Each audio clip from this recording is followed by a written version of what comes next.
nous appelons Chloé Flamery, lanceuse d'alerte genevoise qui est venue esprit de Suisse. Et c'est une mathématicienne aussi. Voilà, merci Chloé. Merci beaucoup Eliane. Merci à vous d'être là. 3 ans après le début de cette comédie dramatique qui se joue et qui a été déclarée par l'OMS le 11 mars 2020 par Tedros Adhanom Ghebreyesus. Je sais que c'est difficile à prononcer. Ils ont souvent des noms un petit peu compliqués. Mais ce qu'ils font est assez simple. Chez nous, à Genève, en Suisse, il y a 39 organisations internationales. Il y en a 45 en tout. Mais nous, à Genève, on en héberge 39. Ces organisations internationales sont intouchables. On ne peut pas pénétrer leurs locaux. On ne peut pas fouiller leurs archives. On ne peut pas les juger. On ne peut pas les condamner. Ils échappent à toute forme de contrôle. Et en même temps, ils nous contrôlent. L'OMS, financée à 22% par la Fondation Bill et Melinda Gates, de façon directe ou indirecte, c'est un organisme essentiellement privé, puisque seulement 36% est financé par les États.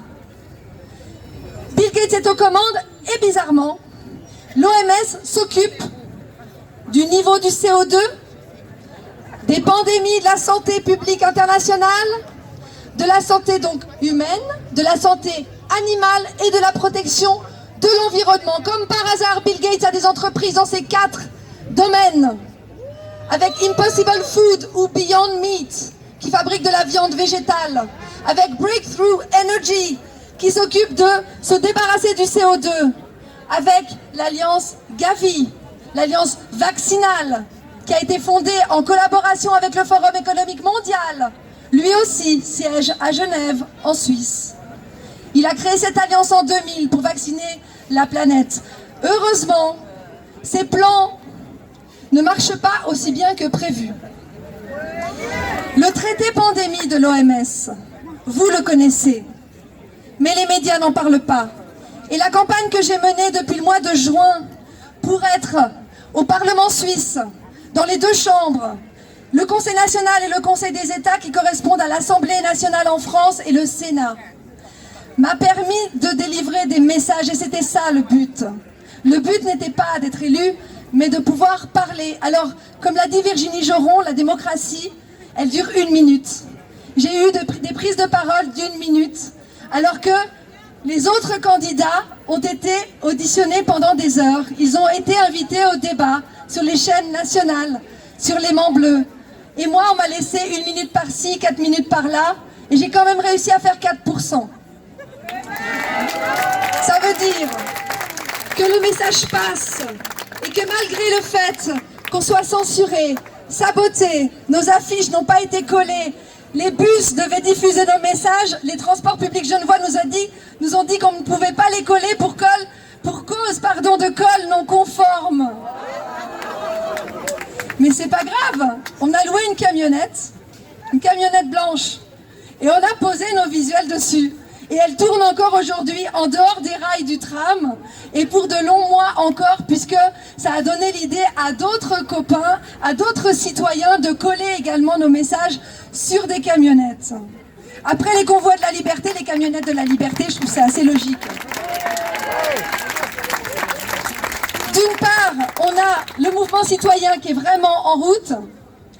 Et d'autre part, on a des parlementaires aussi qui sont conscients, puisqu'ils ont déposé des résolutions et des motions et des questions au Conseil fédéral pour demander ce qu'il arrivera si on signe ce traité pandémie, c'est-à-dire pas si les citoyens qui ne sont pas consultés signent, mais si les médecins, le ministre de la Santé, etc. adoptent ce traité en mai 2024, dans 6 mois, qu'est-ce qu'il se passe? Est-ce que la souveraineté est en jeu? Eh bien, le Conseil fédéral nous dit qu'il soutient le traité pandémie, mais que les contraintes qui seraient liées à ce traité ne seraient là que si la Suisse est partie contractante. Or, c'est également ce qu'il se passe. On est contractant dans ce traité. Et il a botté en touche en liquidant la question.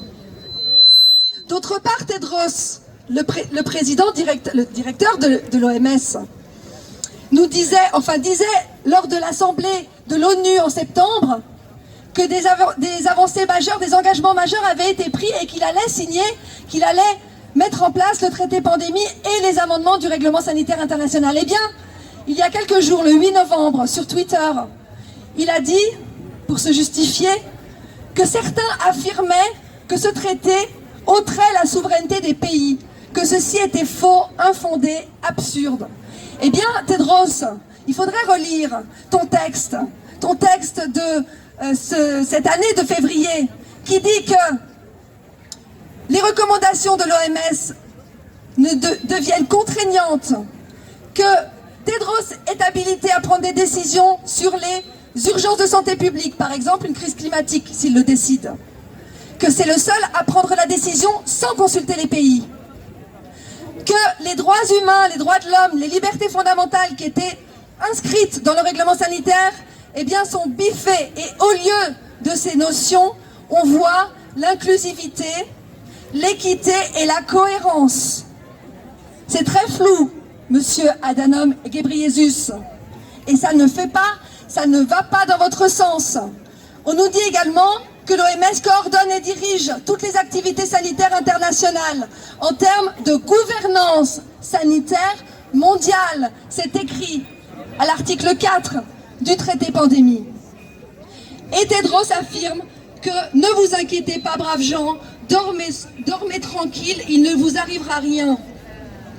J'ai pris la parole le 12 novembre, dimanche dernier, lors de l'élection. Malgré les journalistes qui ne voulaient pas tellement me laisser parler, j'ai parlé du traité pandémie une fois de plus. J'ai parlé également de la sexualisation des enfants à l'école. Merci l'OMS. C'est encore à l'OMS qu'on doit tout ça. Et ces messages sont sur la camionnette de la liberté. Et le lendemain, le 13 novembre, et c'est pour ça que je veux vraiment relayer le message qu'on est dans la bonne voie et que tout ça va s'effondrer. Le lendemain, le journal Le Blick, qui est un journal du système, qui appartient au groupe Ringier, qui a menti pendant toute la pandémie, toute la période de crise Covid, eh bien nous a dit que le traité pandémie de l'OMS était un traité autoritaire et qu'il allait ôter la souveraineté, l'autonomie de la Suisse et qu'il menaçait son intégrité. Donc on avance. Et plus ils nous censurent et plus les messages passent.